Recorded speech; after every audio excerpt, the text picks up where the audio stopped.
How many people actually listen to this podcast? What do we get done in 2025? And what are we planning behind the scenes for 2026? In this special episode of the Last Set Best Set podcast, we're pulling back the curtain to show you exactly what it's like building a podcast and coaching business from scratch. And if you like this podcast, then please make sure to subscribe. Welcome back to the Last Set Best Set podcast. I'm Coach Brian. I'm the owner of Big Ben Strength, and I've been teaching Olympic lifting for 11 years now. I'm Coach Calvin, current captain of Lindenwood University's Olympic weightlifting team, and a coach through Big Ben Strength. And today we're going to be giving you guys a little bit of a deep dive or behind the scenes look into the business of Big Ben Strength and the Last Set Best Set podcast. So a little bit of a different thing that we've done before. Let me know if you guys are interested in this kind of thing in the future. But yeah, let's go ahead and get into it. 2025 was a weird year. I would say, like, personally, that was a rough year for me. How did you feel? You think so? I feel like I don't know. In my opinion, business coaching wise, obviously I've only been coaching for so long, but this has been the best year of coaching, or just being sort of like a public figure in weightlifting for me. Yeah. Whatever you call that. It's not been a bad year, but it's been a hard year, I would say. Like, I think that this year we definitely took off like crazy. My whole goal at the beginning of the year, I had one, and that was just to focus on the podcast, like get a podcast out every single week for the entire year. That was my one main goal, and we crushed it. We did it. Like it actually, we stuck around, we stuck with it. So I'm super hyped about that.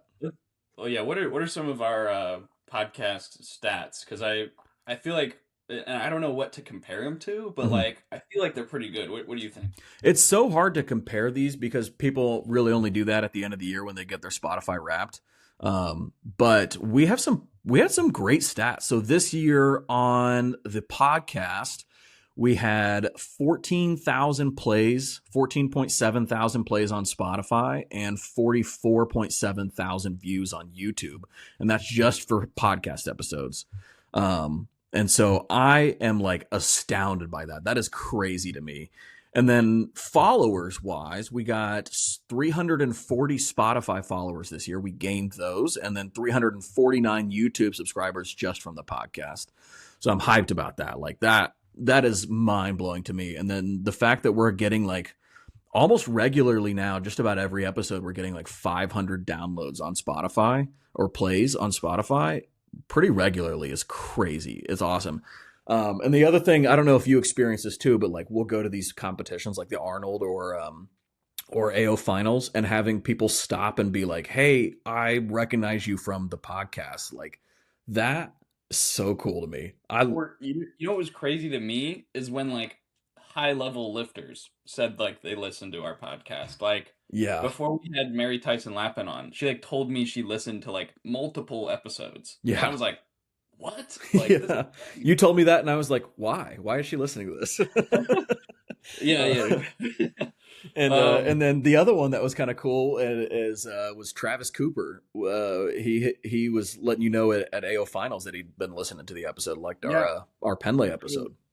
I was sitting in my weigh-in. I had just weighed in, and I was eating my PB&J at AO Finals, and he was just walking by, and I kind of like, I've never met him. I've never talked to him. I've never had a conversation with him, but, I know who he is. Maybe he knows who I am. I just, like, wave at him. Yeah.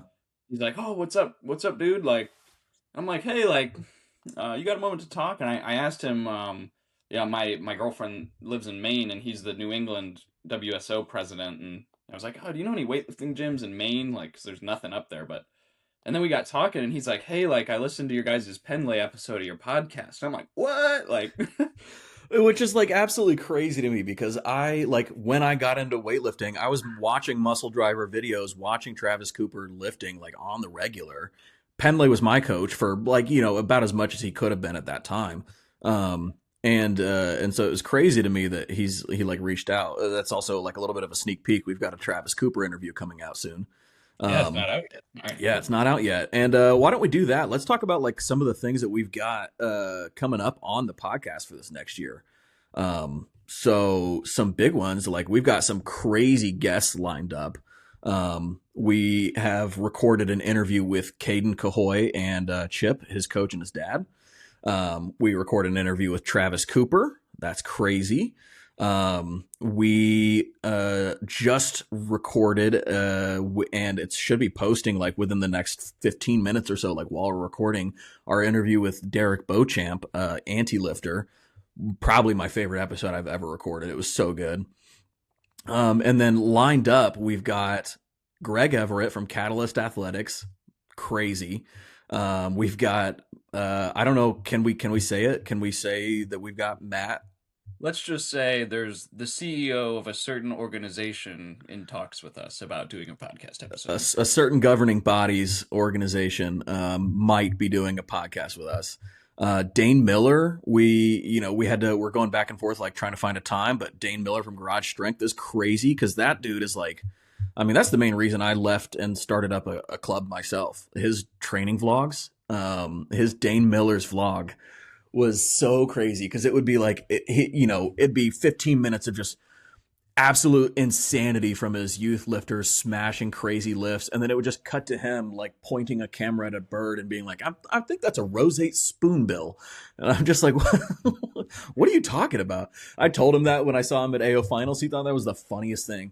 And so I'm excited to hopefully get him on. And then we're talking about getting Leo Totten on for round 2 because that was such a cool episode.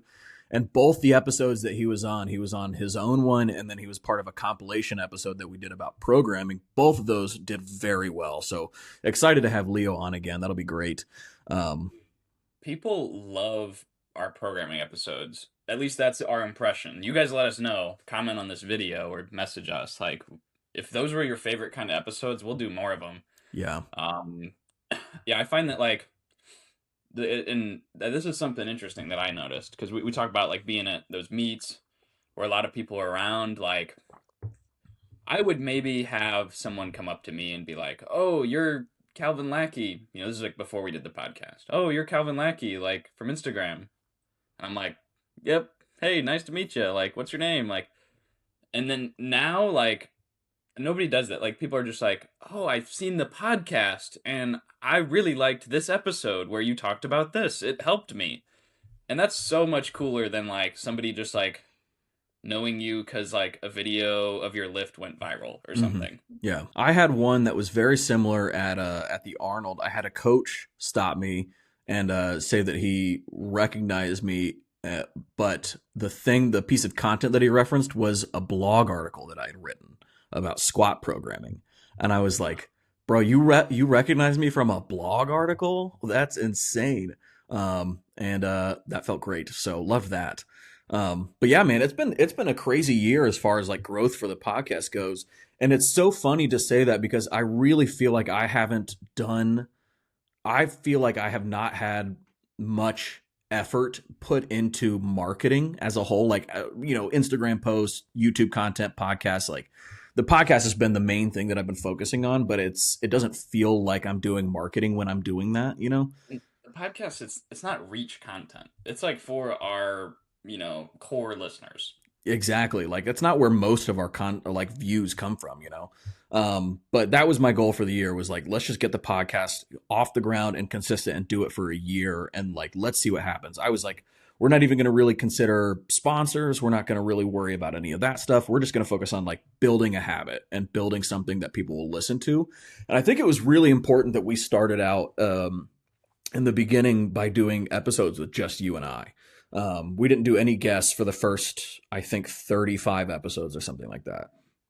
And then I was uncertain about doing guests or not because I see a lot of podcasts come and go. Not just in the weightlifting space, but in the weightlifting space too, where they'll come out hot. They've got 6 episodes and they're all Olympians, and then they don't post anything and they just stop, And I wanted to not fall into that trap, and I wanted to make sure that we actually had something that was worth listening to outside of the guests. And then when we add the guests onto it, that it will be that much better, And I think that really worked. You're really, you could. But me and you both have pretty like decently busy schedules. Like, we're not going to be able to get 52 guests in a year. No. Like 52 quality guests. You know what I mean? I mean, dude, like just the amount of work that it goes into editing one podcast, like the Derek interview. I told you before this episode that the intro for that podcast, it took me 7 hours to edit that. Like I spent 7 hours on the first minute and a half of that podcast. Um, yeah, and then Taylor, like she did the full assistant edit for it, where she got the whole timeline like all chopped up and like active viewer on the screen and everything. She did all that. And Shout out so Taylor. yeah, shout out Taylor. She is a godsend. She helps so much. You know, each one of those guest episodes, I really try and do like treat it really well. Partially because like I want the guest to like watch the intro that we make, like the trailer for them, and be like, nobody's ever made me feel that cool. That's kind of the goal, like a little bit of that, you know. Um, and that's just I just can't do that 52 weeks a year. You know, there's no possible way to do that. And so we alternate back and forth, and I think it's helpful still because we can make these, you know, slightly more I guess content focused episodes where we have a specific topic and we dive really deep into that. And that I think is really helpful because it's a lot of deep learning, you know. Like helping launch, like say when we were doing the squat program, like yeah, let's put up an episode just all about programming for squats. Yeah. Like that makes sense. It goes along with our squat program we're releasing. Like, you know, like this is a good topic that people need to know more about, and it helps us be, you know, more sure in our programming, I guess. Like we know that our programming is good because we can come on a podcast and talk about it for an hour about why we think it works. Yeah, I mean, you know, that is an underrated benefit of like talking about your stuff is you like if you were to because we'll go through and prepare for an episode or something like that, and you go to sit there and talk about your methodology, your approach, and you realize that like you have to kind of refine your thinking and your logic behind everything a lot, and so it helps you become a better coach. It helps me become a better coach. I think it helps me understand my programming at a deeper level when you have to like explain every single set and rep of it. If somebody were to ask you questions about it, and like that's you should be able to do that, you know. Speaking of which, I remember when we did the episode about the competition strong team. Yeah. Like when we were prepping for that episode, I literally changed some of my programming for that whole program because I started listing it all out and taking another look at it and thinking Yeah. about it and talking it over with you. And I'm like, you know what? I think we should change this that I had planned. Like I wanted to do this, but no, I think we should change it. And so that ended up happening. And, you know, speaking of which, that was another big event that happened for me, at Oh least. yeah. 2025 is that I started my first team program. Mm-hmm. It's the competition strong team. It gets lifters ready for the Arnold, Summer Nationals, and AO2 with volume, strength, and peak for each competition kind of thing at a really low price point. So maybe you don't have the money to throw at, you know, 160, 180 bucks a month at a one-on-one coach or something, but you know, you have 39 bucks to throw at this program and you're getting everything you need, as well as a little bit of coaching. So you get video review either through Train Heroic in our team chat or in our Discord server, which, by the way, shout out the Discord server because we're up to 320 members with about 250 of those joining this year, which is just nuts to me. Like, I don't. Do you have anything about that Discord? Dude, the Discord, I'm so proud of the Discord, and yet I think it is like the single thing that I'm spending the least amount of time on, and I would love to like really give it a lot more energy and effort in 2026. I think I might just need somebody to help me with that, to be honest. The community is starting to like sustain itself a little bit. Yeah, it's you know, people are posting pretty regularly in there with the form checks and asking some questions and stuff. I think we could do so much better with it. You know, as an events and a challenges thing and like engagement and being a little bit more proactive with it, you know. Hey, anybody want to help us with the Discord? Hit us up. Yeah, if anybody's interested in that, we'll chat for sure. Discord mod, perhaps wearing a fedora and I don't know, something like that, you know. Hey, if anybody wants to be a Discord mod, we'll get you a custom branded Big Ben Strength fedora. I actually don't know if I can back that up. I don't know how to do that. We'll figure that out though. That's Courtney. She'll screen print it. Yeah, some other cool stats for the YouTube channel. This is crazy, Calvin. I don't know if I've talked about this with you or not. Hobby weightlifters and competitors training might seem the same, but there's one big difference. Competitors need to hit their best lifts on the competition platform. It doesn't matter what you did in training if you can't perform when it counts, and your program should reflect that. Instead of following random programming, maxing out all the time, and hoping for the best on game day, our Competition Strong Team program focuses on long-term progressions that set you up to have your best competition day yet. Each training cycle is carefully designed around the USA Weightlifting National Circuit, so you'll hit your biggest lifts at the Arnold, the American Open Series 2, and of course, the National Championships. If you're ready to take your training to the next level and get platform ready, then click the link in the description below or scan the QR code on the screen for a free week trial today. All right, back to the show. The YouTube channel, we've added 4,500 subscribers to the Big Ben Strength YouTube channel this year. I think that's huge in my opinion because you're not getting crazy views on shorts. I'm going to go ahead and say it actually is. I have one YouTube short that is at like 4.8 million views, and it is so much of it is from that one YouTube short. But you know, a lot of our, you know, we talked about 4.5 thousand subscribers added, but on the podcast on YouTube, 349 of those came from the podcast. So I think a lot of them might have come from that shorts. I know a lot of them came from that, but then we also have like a library of some videos that continue to get like 1,000 views every month or every, I think one of them, like the 7 lifts to get strong for YouTube or for weightlifting, gets like 1,000 views every month, and it just continues to grow over time. Same with like our best back exercises for weightlifting, best core exercises, squat programming, and 7 tips to PR your power clean. Those are all like some of the big ones that really we're still getting followers from that every day. Yeah, this is kind of funny. So like I got my analytics pulled up for my personal YouTube channel. Yeah. And I have 502,000 views. Most of which, like you said as well, come from shorts. But the highest one is only 50,000, the highest video. So it's kind of spread across a lot of things. Yeah. But funny enough, my subscribers are down by 66 subscribers over the course of the year. Bro fell off. Which is funny. I mean, you know, it's probably like, you know, I probably gained like a couple thousand and then lost a couple thousand kind of thing. Yeah. Which happens, especially like I actually have like a weirdly high amount. I have 27,000 subscribers on YouTube from a couple of shorts that got millions and millions of views, right? Yeah. And so that's a hard number to compare, but you know, I had some good videos in the last year. That Road to Nationals series was pretty cool. If you guys watched that and enjoyed that, let me know. YouTube's one of those things where I don't know as much what to make. Like that was my best video, was one of the Road to Nationals videos. But you guys also seem to really like Programming 101, the lecture that I did. That was really solid. You know, and I think it's just more reinforcement that people love hearing about programming. And I think that there's just not enough info out there about programming for weightlifting, especially not video format. Yeah. And hey, that video made me $11. So hey, let's go. Big bucks over here. Yeah, and then I think the last YouTube stat that I have, we had 191,000 views on our videos, and this does not include any shorts views. So 191,000 non-shorts views on the YouTube channel. I am really, really happy about that. I'm pretty proud of that. I had high hopes of trying to put out a YouTube video a week and a podcast episode a week, and about 2 months into 2025, I was like, there is no way that's happening.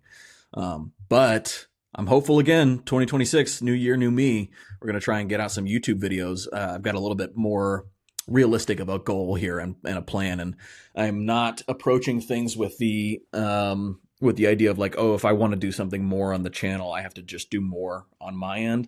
Now I'm trying to approach things like, I want to do a YouTube video on a month on YouTube. I need to bring in people to help me out.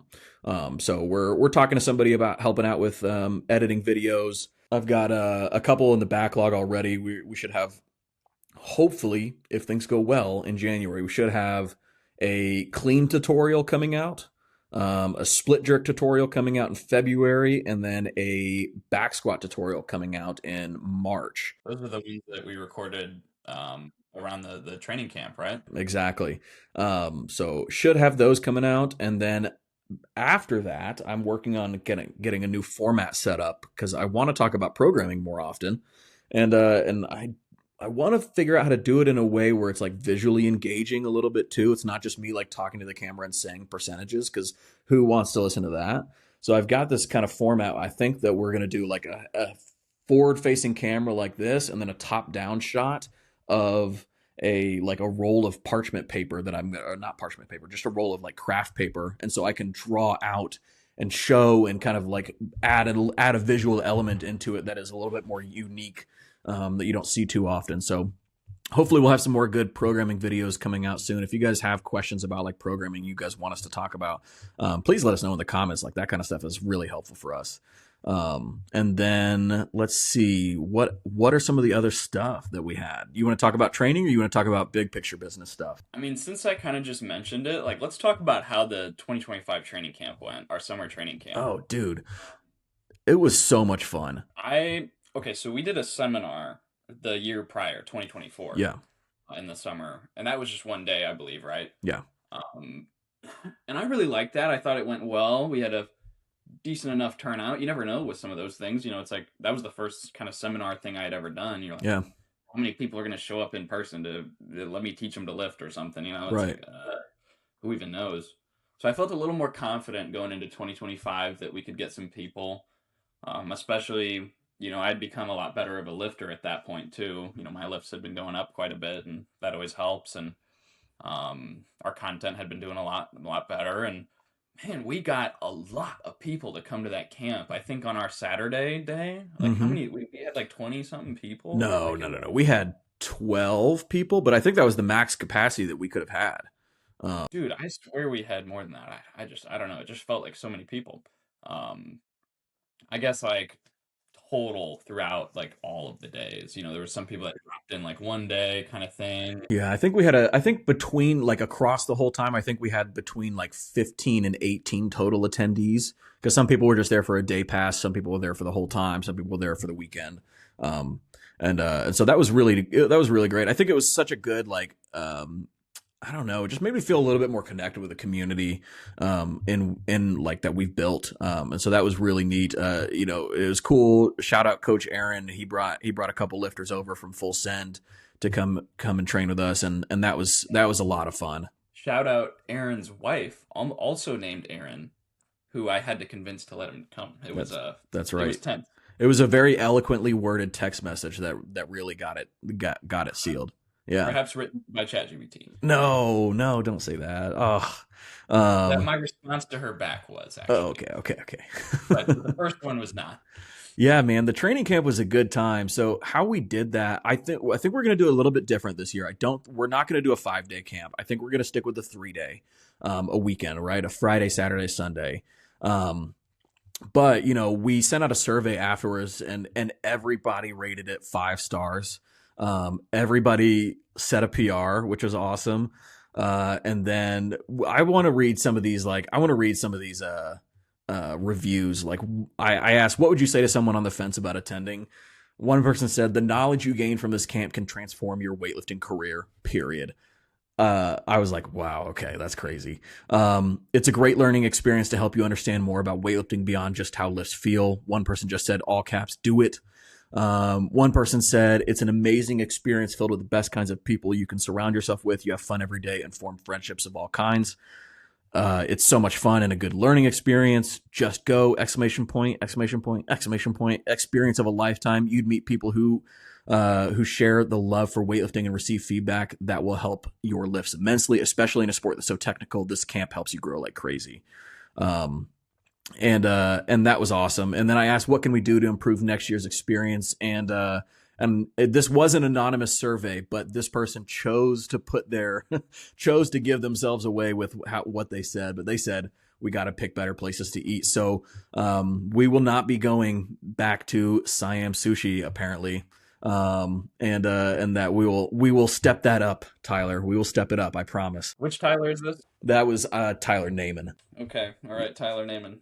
So he's going to be in charge of finding our food for next year. All right, sounds good. Definitely. Yeah. I don't know. Should we trust them? They all got Chick-fil-A immediately before our max out. They all ate fried chicken with Chick-fil-A sauce before the max out. I'm not sure if we want to trust them for nutritional advice. Yeah. Speaking of which, another event we had Oh yeah, supporting dude. our nutrition seminar.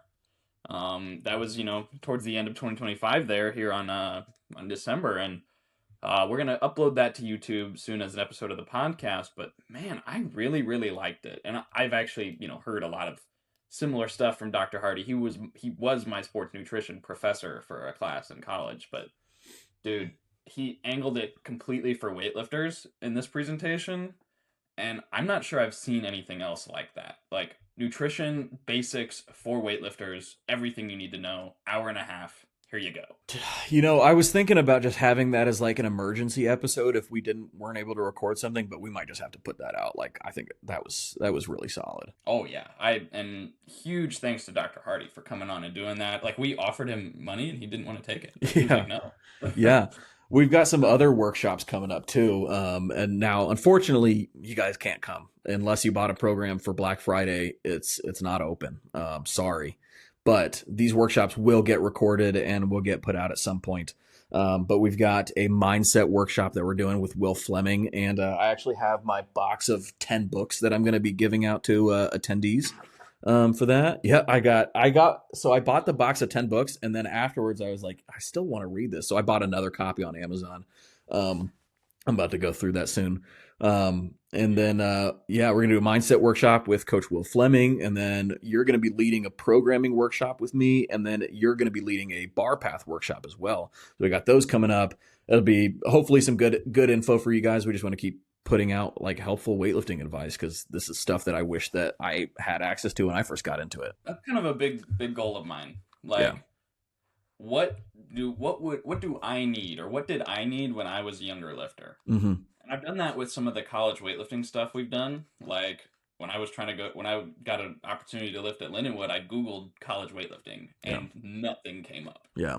There was literally nothing. Like you could barely tell it even existed as a thing. I'm going to look it up now, actually.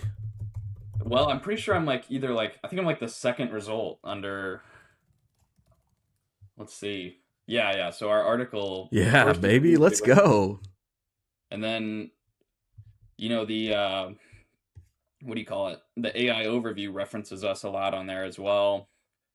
Wow. And, putting out some of those free resources like the full list of university programs as a spreadsheet is in my bio. Mm-hmm. I've recently taken over College Weightlifting News Instagram account, so that's huge. I was pretty excited about that. I think that's going to be something like we want to try and grow the sport of weightlifting in college weightlifting. I think it is integral to the success of weightlifting on the international stage.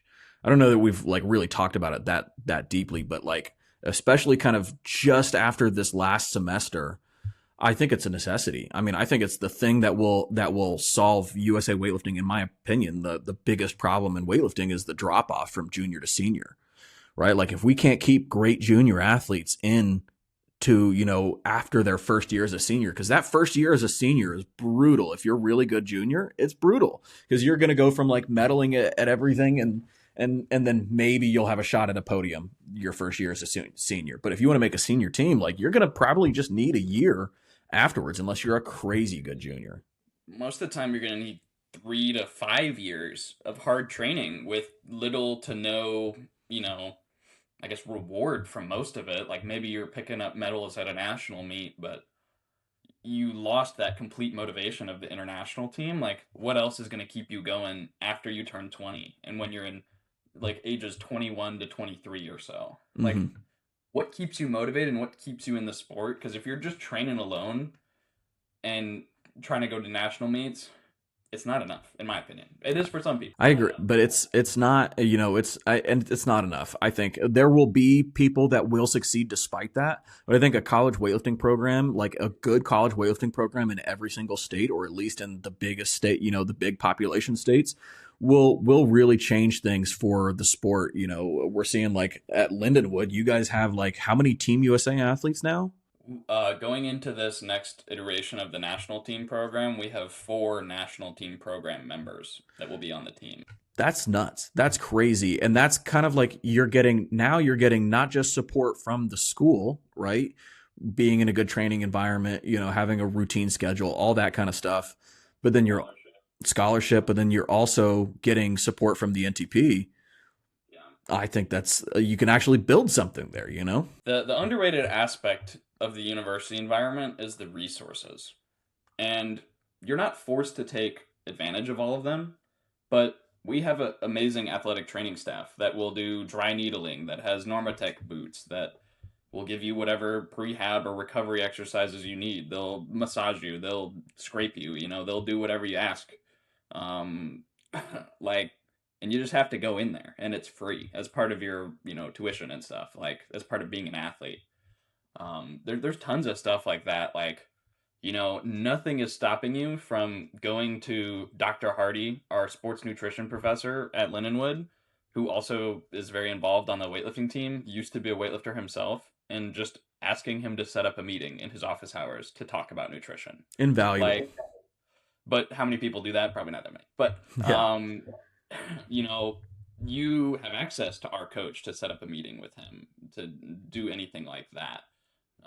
You have access to, our media things at Lindenwood, getting coverage by, the people on our team that do media stuff. Like there's so many resources, and you can leverage kind of the name and the image of Lindenwood to help out your own personal journey. And I don't know, it's pretty crazy. And the other schools are catching up quick. We only beat Mars Hill by 1 point and team score. Why don't we let's talk about our training stuff. You're speaking of that. You want to talk about your training a little bit? Tired of programming that doesn't work? Inconsistent technique, missing lifts, or going months without PRs is all signs that your program isn't working. If this is you, I'd like you to consider joining the OlyStrong team, my online weightlifting program available in 3, 4, and 5 days a week for weightlifters looking to dial in their technique, get strong, and most importantly, set PRs. Each week is structured to support the things all weightlifters need. Enough practice in the snatch and clean and jerk to dial in your technique, a consistent strength program to build big squats, pulls, and presses, and accessory work carefully chosen to build muscle that supports your Olympic lifts. The program uses logical progressions that focus on building momentum each week instead of just maxing out every week, or worse, only lifting light to work on your technique. If this sounds like something you need, then scan the QR code on the screen or click the link in the description below for a free week trial today. All right, back to the show. Yeah, so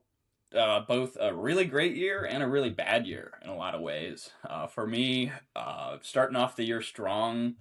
In December of 24, I had a really great meet at AO Finals, hitting like huge PRs on stage. Like that was just nuts. Like, I think, let's see, at Summer Nationals that year, I hit a 151 kilo clean and jerk. And then AO Finals in 24, I hit 170. Oh my Like God. 5 months later, you know what I mean? Yeah. And it was crazy because I literally went on a study abroad trip and trained like 3 days, maybe a week, and lost a bunch of weight, and like, I don't know, was drinking a lot of wine, let's say, in Spain.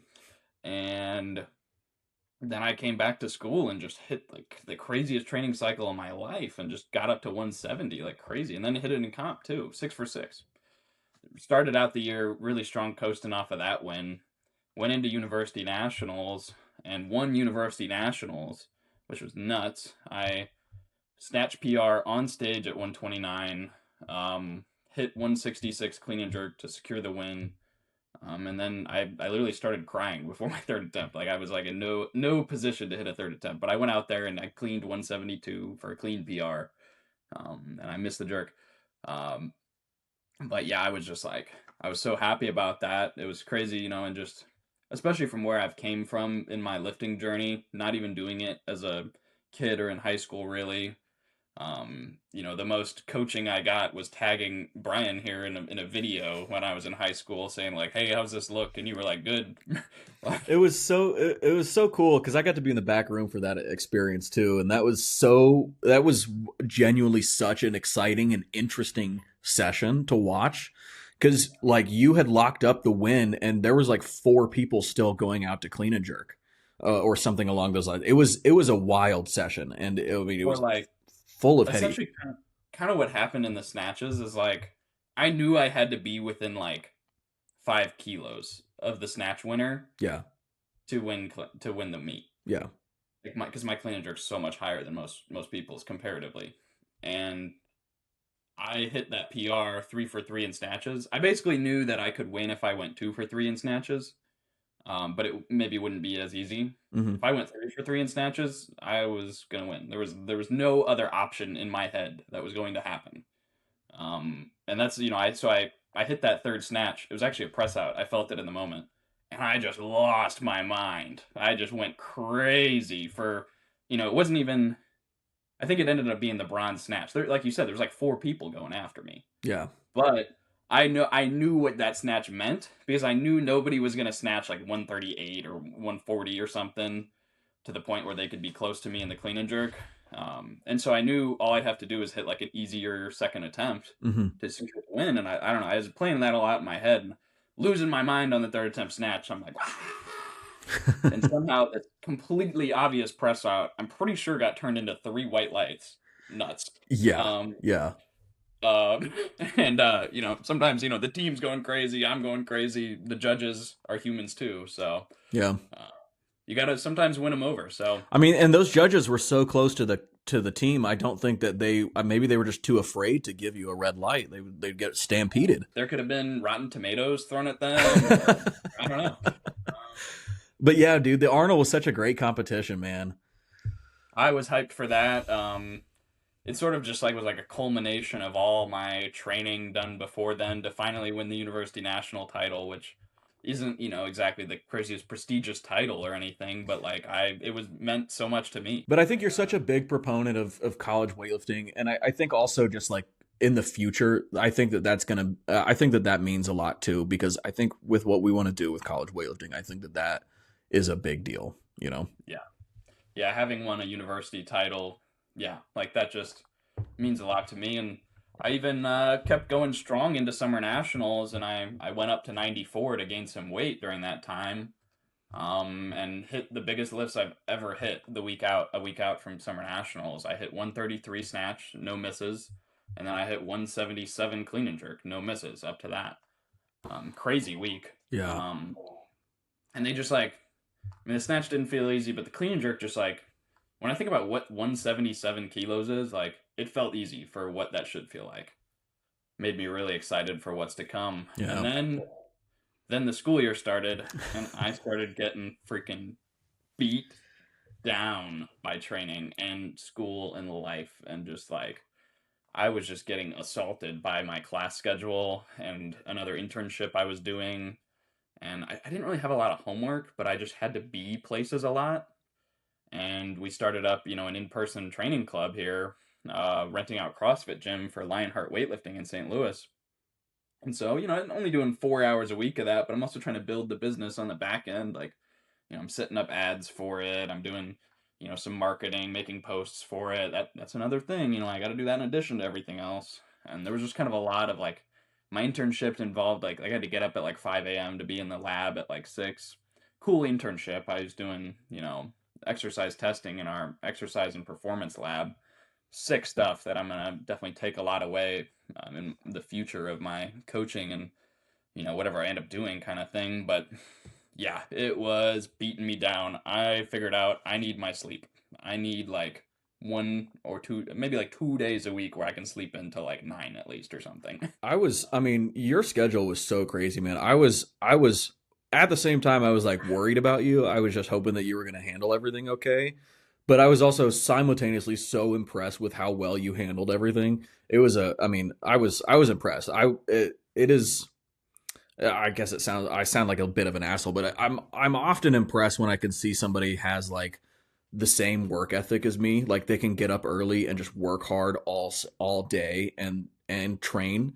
Like the fact that you were training that hard was so impressive to me. Like I felt like you were blowing me out of the water. It like motivated me to keep up with like working hard and like training hard too. So I was so impressed with how you handled the last semester. Well, I will say that there's a big difference between doing an internship where you essentially have to be there or you fail, versus you nobody who's gonna know that you woke up at 7 a.m. Brian instead of 4 a.m. and only did so much work, right? Like I don't really I don't know that much about what your schedule is. I know that you wake up early most days, but if you didn't, like who would know, right? Like I mean, you would get less work done, but would that really be obvious to me or anybody else? Like maybe over the long term, maybe in a year, it would be very obvious. But in a month's time, I don't know. Like, did you get the podcast episode out on time? Like, okay, like I mean, Yeah. that's about the only proxy I have for, how much work's getting done. So I wouldn't sell yourself short there. I just had to be a lot of places, like required a lot of times. Like, you wake up at 4 a.m. like every day to just do work for like 8 hours. So I, I mean, it's hard in different ways, right? And I had to put a lot more focus into my training. Obviously being on Lindenwood and having meets coming up and stuff, and so you know, doing other work always takes a bit of a sideline for that training. So they're hard in different ways. It's definitely tough. Yeah. I mean, and then you were also coaching me too. So that was like something that was going on. Oh, we got to talk about the last part of the year for you. Yeah. So training was not going great, but we kind of started our peak, and I sort of got back to some. I cut down to 88, which was another thing.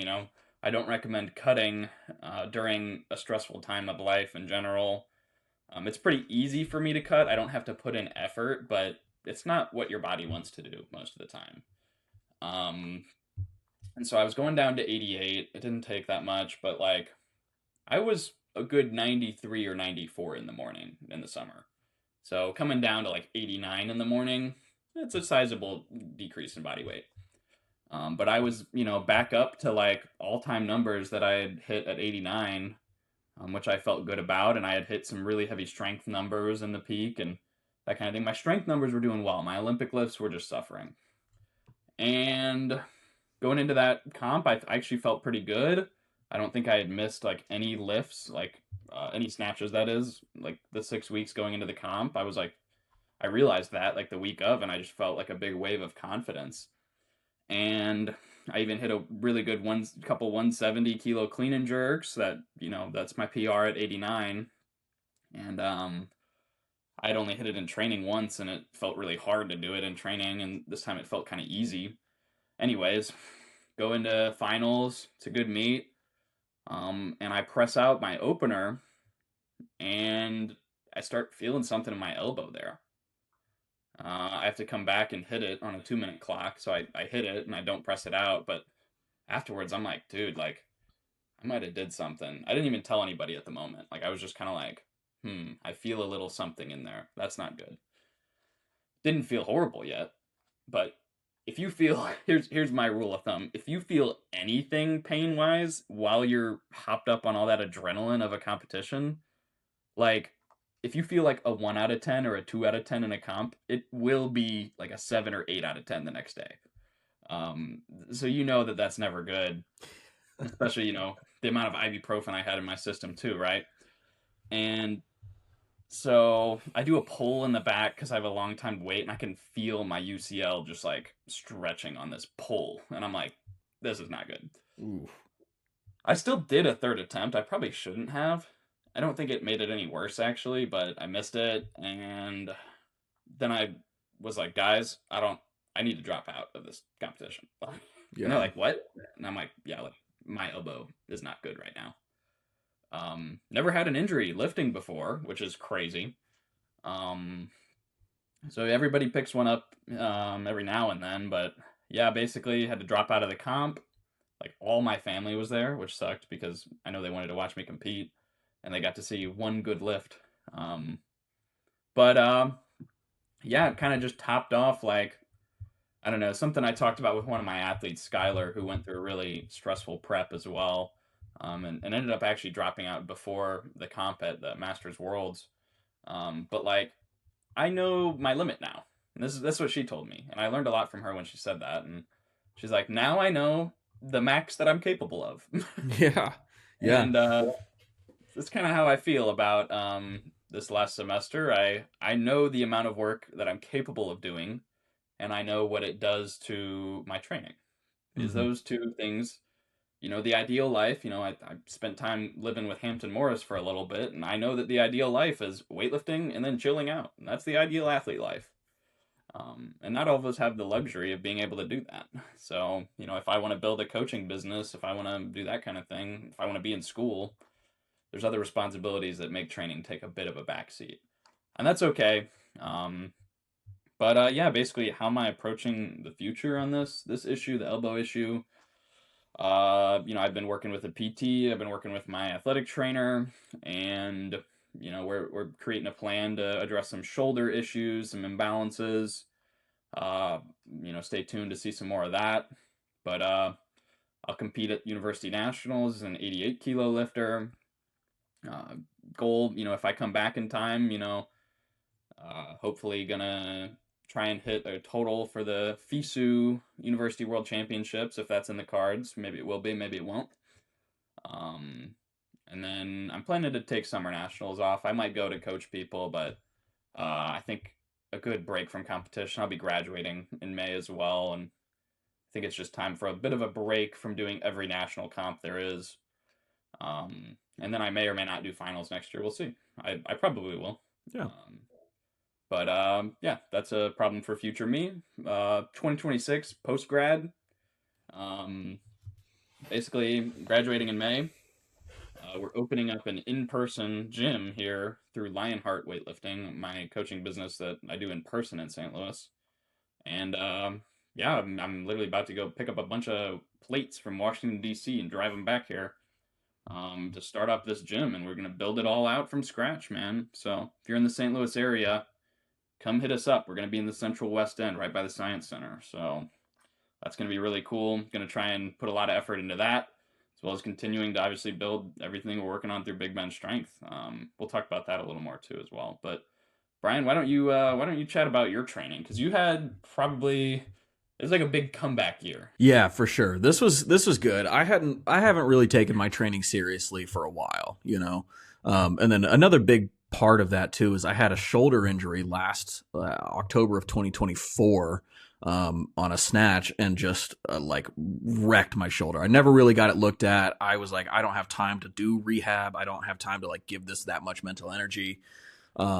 And so I was just like, I'm just gonna have Calvin coach me on just squats and cleans, like learn a new style of programming, try a different approach to my training, and most importantly, just like get consistent. And that was really good. I'm very proud of the work that I put in this year, especially despite it being like a pretty tough year. And so we got the shoulder healthy again, which is crazy. I'm very excited about that because snatch is my absolute favorite lift. I love doing it, but I haven't been able to do it for like a year now, We're healthy enough to start snatching, so that's huge. We got the squat up pretty good. We were having some great momentum on the squat, and then Black Friday came around and I lost like 12 pounds of body weight, just not eating and just working all day. And so lost all that momentum a little bit, to be honest. I was pretty pissed about that. I just didn't keep all my priorities in line, but I built up to, I ended up hitting a 170 for 3 squat. My best ever for a 1 is 182. And so I was on track. I was really trying to see if I could hit a 200 kilo back squat, but then we lost some steam in the last part of the year, and those lifts started going downhill because of the body weight issue, I think. And then the other big thing was that I have finally cleaned 300 pounds. I have been trying to clean 300 pounds. I've probably attempted it like 15 times, 12 times maybe over the last. Really? I didn't know that. I didn't know you had attempted it that much. I did attempted it quite a few times. And I've gotten very close, especially in 2023. I had, like, before May of 2023, I had really great training that year. And I attempted it. I think I remember 4 different sessions where I was like real close to it. First time I like got under it was like on a block clean, but wasn't able to get under it well enough to stand up. And then just had some real close attempts, but no dice on it. But finally got that this year. It was kind of crazy. The day of our interview with Will Fleming, he was talking about visualization. I was like, let me give this a go. Like, let me give this a real shot. And then I was like, I'm just going to practice visualizing every single set. I'm going to do it right in my head 3 times before I go for a lift. I'm going to go and lift. And hey, brother, it works. Turns out. And so that was, I had some big PRs this year. Got a lot of progress going as far as momentum and just being consistent and knowing that I can keep up with training even when my schedule gets a little crazy. And I honestly do. The hardest part is just keeping up with eating enough to support training. That is really the hard part. But yeah, if there's like a big theme, low key between like both of our trainings, it's like you can't be all into one and still get the other, or you like kind of like you can't have the best of both worlds ever, really. Yeah. And that's kind of tough. You got to like choose the split that you're comfortable with. Like, okay, I want to work on, business and financial stability and building big bench strength. Or for me, it's building big bench strength or Lionheart weightlifting or, school, a career kind of Hmm. thing. Um, and then like training is the other half of that. Because the more you put into the other thing, the less you can put into training. And it is tricky because you also have to put in time to the training. Like you can't just go all one or the other either. You do have to balance it, but it's tough to choose that, and you have to be really honest with like what you're actually choosing at certain periods of time. And that's the hard part, honestly, is because the ego makes you want to be able to do everything all the time. But my body will not allow me to, and so at least not with my current resources. Maybe in the Yeah. future. If you set your expectations like reasonable, and Hmm. this goes for anybody in any phase of training or life or whatever, right? Like, if you understand what you're actually putting your body through, and set your expectations accordingly, you can, in a way, almost like never let yourself down. Yeah, that's true. That's true. If you want a big clean and jerk, it starts with a big front squat. You'll never clean and jerk more than you front squat, but more importantly, the bigger your front squat, the easier your clean and jerks will feel. This is because of something called a strength reserve. The bigger your front squat, the less your clean and jerks will fatigue you. The less they fatigue you, the more of them you can do. And the more clean and jerks you can do, the more chances you have to improve. But it all starts with a big front squat. So if you want to build a big front squat and a strength reserve of your own, then make sure to check out our 10-week front squat program, linked in the description below, or scan the QR code on the screen. All right, back to the show. I wanted to wrap this up and talk about some big picture stuff that we're working on with the business. So kind of people have a little bit of a better idea of like what we're doing. 2025 for me was I kind of like to think of it almost like if you're shooting a bow, it's like a pull back to launch forward, like a slingshot year a little bit. For me, it was infrastructure. It was all about putting things into place to make the business work better so that we can, actually add fire to the marketing and then, add fuel to that and then actually run the business well. Because there was a bunch of things in that we had systems that were just broken. So some of the big things that I spent working on this year, one was a project called attribution tracking, which for anybody who doesn't know, that's like, I want to see where our sales come from. So do we get more sales from Instagram or do we get them from YouTube or from the podcast? And I was like, oh, that should be a fairly easy thing to set up. And it turns out it is not. That was the bane of my existence and still is still manages to be the bane of my existence. But we got it set up, realized about a month later that it was not going to work the way that I had set it up initially, redid the whole thing from scratch. And now it works pretty well. Now it's pretty solid, but that involved like having to move all of our stuff over to Shopify from ConvertKit, where we were selling all of our programs from. And it got to the point where I had like 7 versions of the same program in ConvertKit to try and see if they came from like our email list or our like link tree or something like that. Like I'm duct taping pieces together. This is not the way to do this. So switched over to Shopify, much smoother experience. Really happy about that. And now we have like good attribution tracking. We can tell when sales come from a YouTube video versus a podcast. We can tell when they come from Linktree versus the YouTube, right? Like, and it confirmed what we pretty much knew already, was that like the majority of our sales come from YouTube. Interestingly, almost equal parts YouTube and Instagram, but when you combine the podcast and YouTube together, it is astoundingly way more YouTube and podcast than it is Instagram and Linktree and TikTok and stuff. And it turns out, like, I found out afterwards when I set all this up, I was watching some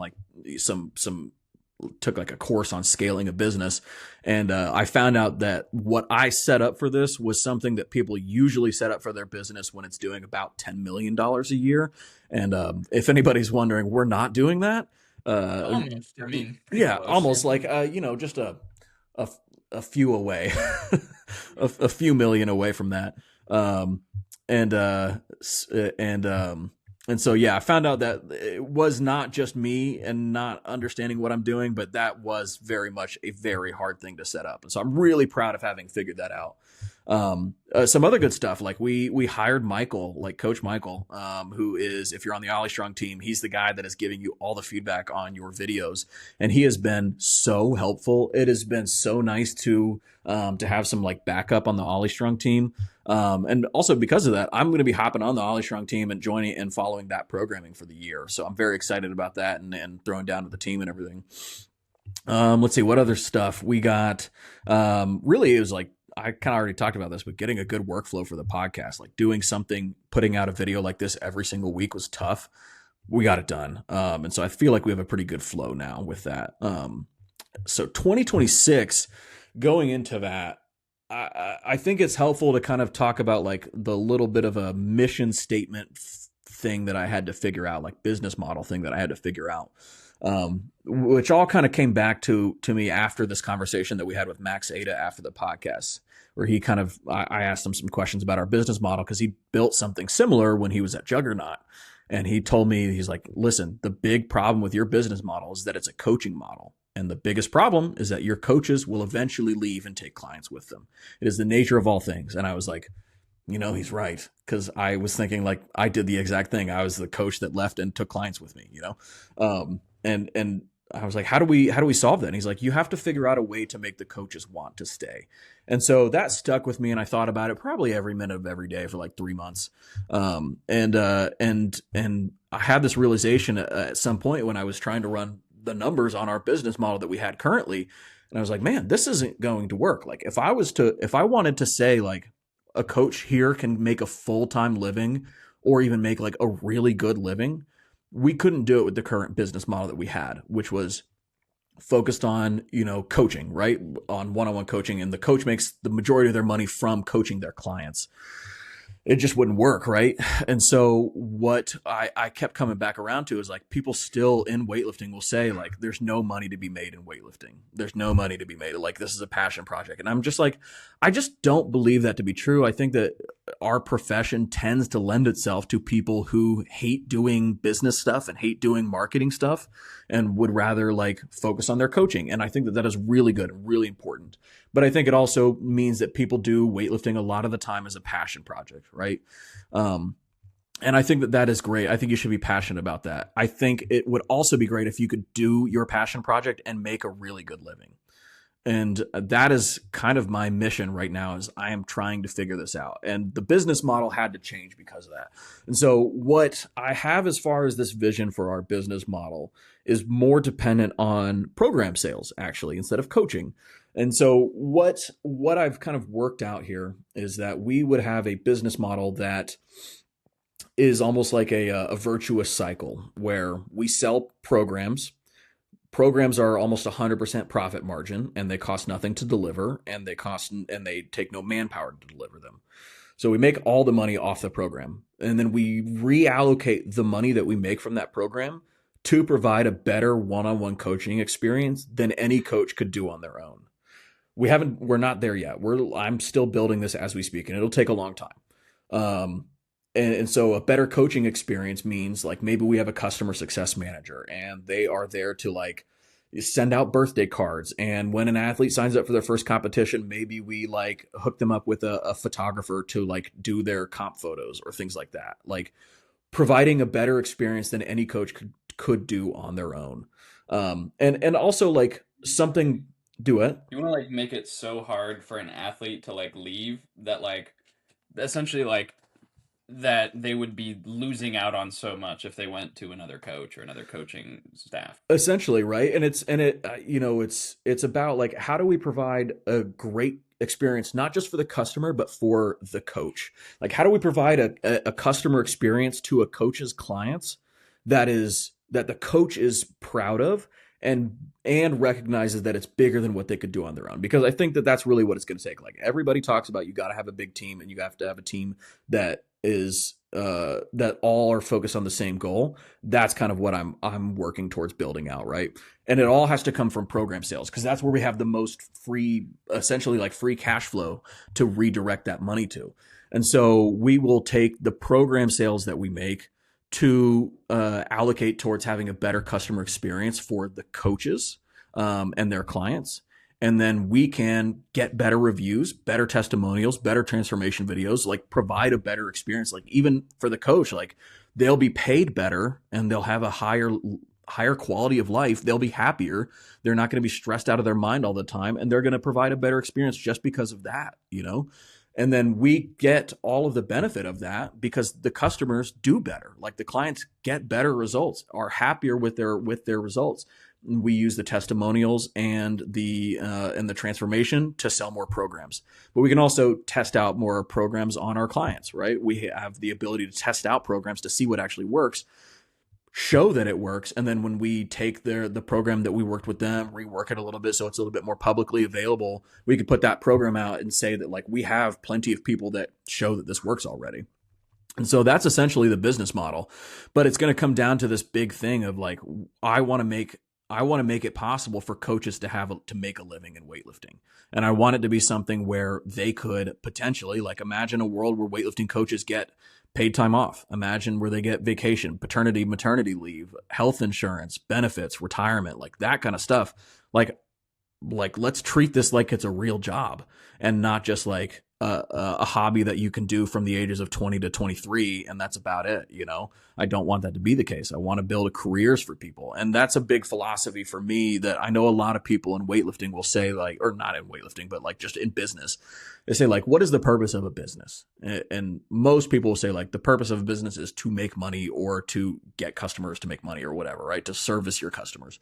I think it's a little bit different. I actually think that the purpose of a business, in my opinion, at least how I'm choosing to view it, is to create jobs for people, like to help other people make a living in weightlifting. And so that's kind of the big mission that I'm working towards. Like, I want to build this out where we can provide a place for coaches to make a full-time living here where otherwise it's not really all that possible. It is possible. You have to work sun up to sundown. I don't want people to have to sell their soul and really, like, you know, honestly work for pennies per hour, based on how you would have to do that with the old business model. So that's kind of what I'm working towards. What do you have any questions about it?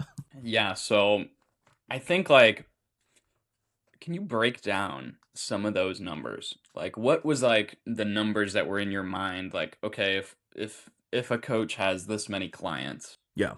Yeah. So the number that I was working towards, which is like, what if like, let's throw a crazy number out there. Like, what if a coach is making $100,000 a year? That would be crazy. Like, how do we get to that point? And so A top coach should be making that. You know what I mean? Like, it's like if you're, you know, maybe a top 30 or 40 coach for weightlifting in the country, like, I think they should be making that. Right now, it's probably like 5 people or maybe less that are making that. I don't know. I would say probably less. But yeah, exactly. You know, like, and so we reverse engineered the math, right? It's how many clients can a coach work with reasonably and provide a good experience?